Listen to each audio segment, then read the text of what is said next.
Hey, I just want to take you along on some hinge cutting, deer bed areas, and show you a new toy that I've started using the last year or two, electric chainsaw. This is the one that I bought. I'm definitely not saying that Ryobi is the best, but I'm saying that I haven't had any issues with this. It's really simple, really quiet, really light. Just got a large 40-volt battery. Here's your oil fill, and it's quite quiet. Just the sound of the chain running is a really weird sound that you need to get used to. It's kind of funny, but yeah, I love using it for hinge cutting small areas or setting up a tree stand without alerting every deer in the county. Works awesome, super lightweight, and it's a great tool to have in your arsenal and something to definitely look into. Alright, so first I want to show you this little natural thicket that occurred that I found. I always like to walk in the spring and see where the deer are used. Rubs, beds, stuff like that. And this particular woods, and a lot of woods around here, let me turn the camera here. You can see, maybe, there's not a lot of old growth hardwoods, and the ground forest floor is very thick. It's thick enough where the deer bed in there somewhere, you know, without doing much, but I feel like I have to put in extra effort in my hinge cuts in woods like these to cut them as high as possible to mimic exactly what this thicket right here is.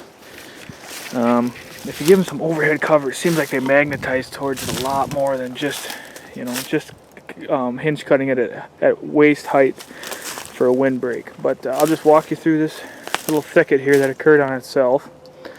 Here a tree fell onto this little thicket of trees, the vines and stuff that give a lot of overhead cover. But as you can see, there's a deer bed. There's a deer bed. I'll show you the hair. There's hair all over. I wouldn't be surprised with all this overhead cover. That big, thick snow comes down in the winter. I wouldn't be surprised if there was 10 does and young bucks in here. I'm definitely not saying that this is where a mature buck holds up for any amount of time, but they're definitely going to check out a bedding cell like this come rut. And here's another hinge cut I did. I tried to do it as high as possible, but the tree went down, but it still created a bed here. Sometimes just a little bit, even with a cheap little electric saw, can make a big difference. So I'm going to keep walking and find some other areas that I hinge cut myself and see how the deer are using them. But this natural little honey hole here always intrigues me. How much hair is on the ground come spring and how they use it. So like I said before, in woods like this, I feel like the higher you can get those hinge cuts up in the air, the more the deer magnetize under them. And here's a natural two trees that come down, and sure enough, right underneath them is some beds. And always use precaution when hinge cutting as high as possible, because it goes against everything you've ever learned or taught yourself with a chainsaw. So just take your time. Maybe, you know, have a pushing stick. Definitely try to do it with somebody. But that little chainsaw that I showed in the beginning of the video, when you set your mind out to hinge cut some bedding areas, you'd be amazed what you can do in a half hour. But there's this thick deer trail that goes right through here. Here's some more hinge cuts over here, and I can already see some beds off this trail. So, alright, we're back in the natural thicket hinge cut bedding area, and I wanted to hit on one more thing. When you do create a bedding cell or something like this, it's important to have multiple exits. This one really only has 2, which is an absolute minimum, but I always try to shoot for 3. So here's one entry right here, big bedding circle. I really can't get out there, not really that way. But here's another exit here. So when I create a bedding cell, I always try to make 3 exits. 2 is the absolute minimum. More exits the better.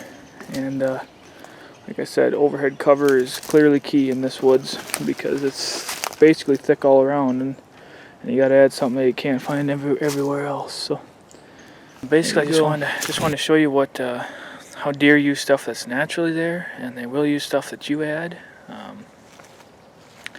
Showing the deer, telling the deer, helping the deer where to safely bed is a great way to keep doe groups on your property help keep bucks on your property. This is the first time I've been in here since last winter when I added some hinge cuts, and I jumped a bunch of deer coming out of here when I entered. So hopefully you found this useful. Definitely look into electric chainsaws for setting up tree stands. If you really go after hinge cutting bigger trees and other stuff, you probably want a gas-powered chainsaw. But I try to cut small, 3 to 6 inch trees. I don't really want to cut nice hardwoods yet, but I just cut crummy looking trees or ones that are already leaning or anything that's not log grade or firewood quality. And deer are not picky about what tree they're using for shelters. So hopefully I gave you a couple ideas. Thanks for watching and enjoy the day.